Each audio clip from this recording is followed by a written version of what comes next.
August 1st, 1941, Bethpage, Long Island. Chief Engineer Robert Hall sat at the controls of a massive barrel-bodied prototype as it rumbled down the runway. To Navy officials watching from the sidelines, the aircraft seemed absurd.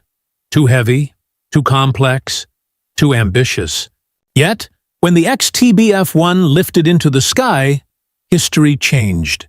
What critics dismissed as an over-engineered disaster would go on to sink more enemy ships than any other American aircraft in history. The Grumman Avenger was born not from elegant design, but from brute force ingenuity and necessity.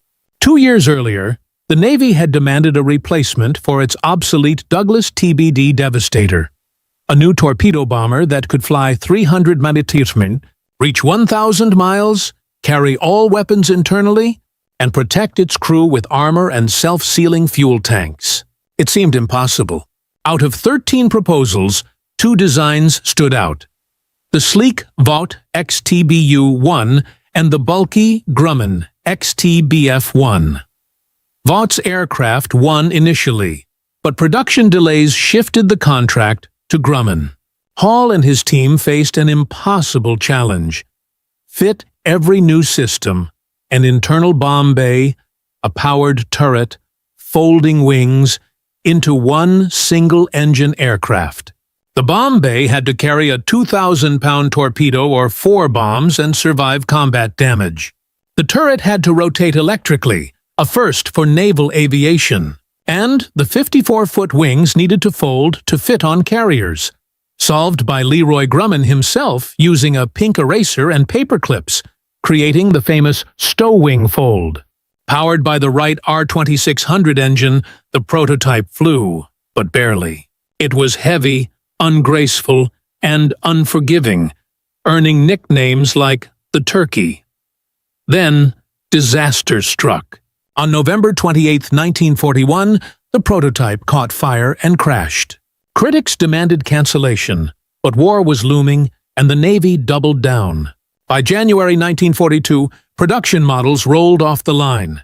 Just 5 months later, 6 Avengers took off from Midway Island, their first combat mission. None of the crews had combat experience, yet they flew directly into Japanese Zero fighters. 5 of the 6 were shot down. Only one, piloted by Ensign Albert Ernest, limped back to base, riddled with bullets, turret destroyed, fuel tanks punctured, but still flying. Engineers later counted 9 cannon hits and 64 machine gun strikes. The Avenger had survived what should have been impossible. Its self-sealing tanks, armor, and redundant systems had done their job. Secret Mark 24 homing torpedo. Avengers patrolled from escort carriers, stalking U-boats day and night. Between 1943 and 1945, they helped sink over 35 German submarines, more than any other aircraft.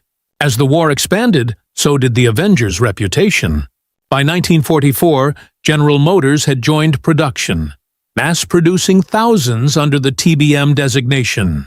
The Battle of the Philippine Sea, the Great Marianas Turkey Shoot, saw Avengers attack beyond darkness, striking the Japanese carrier, fired rockets, supported landings, rescued downed pilots, and carried supplies. The Avenger did everything. Even future President George H.W. Bush flew one. At 19, during a mission over Chichijima, Bush's Avenger was hit by flak. He stayed on course, released his bombs, and bailed out over the ocean, surviving hours at sea before rescue by the submarine USS Finback.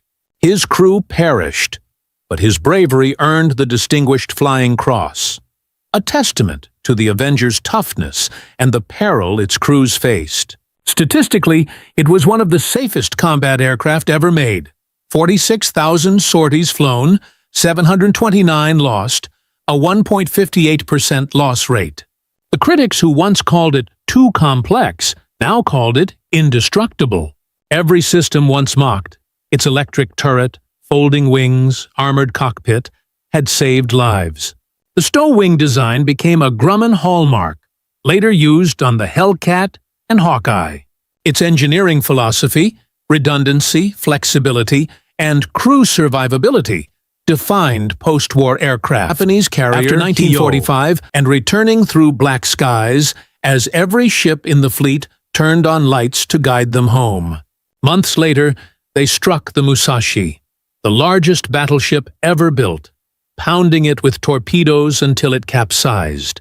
In April 1945, they repeated the feat against Yamato, whose death marked the end of the battleship era. Across the Pacific, Avengers destroyed carriers, cruisers, destroyers, and submarines, over 1 million tons of enemy shipping. Yet most of their missions weren't glorious. They dropped bombs. After 1945, Avengers flew with navies around the world: Canada, France, Japan, Brazil, serving into the 1960s as submarine hunters, reconnaissance planes, and radar platforms. They even pioneered airborne early warning with massive belly-mounted radars in the TBM 3W. The Avengers' influence endured long after its last torpedo run. It was more than a weapon. It was a design philosophy that valued endurance over elegance. When compared to its peers, the fragile Japanese Nakajima B-5N, their job, or the outdated British Survivor proved the aircraft's true purpose: not beauty or agility, but survivability. Production ramped up fast. By mid-1942, Avengers filled Navy decks, replacing the doomed Devastators. They struck at Guadalcanal, the Solomons, and the Eastern Pacific, sinking the Japanese carrier Ryujo and crippling battleships like Hiei. Yet the Avengers' story didn't end with torpedoes. In the Atlantic, it became the Allies' most deadly submarine hunter. Outfitted with radar, depth charges, and the secret Mark British Swordfish, the Avenger stood alone in strength and survivability. Its descendants inherited its lessons: protection first, flexibility always, and never underestimate an aircraft built to survive. By war's end, Avengers had sunk 12 carriers, 6 battleships, 19 cruisers, 25 destroyers, and nearly 30 submarines. It rewrote naval warfare not through speed or grace, but through sheer resilience. Critics called it ugly. Engineers called it overbuilt. Pilots called it a miracle. The Grumman Avenger, too heavy to fight, too tough to die.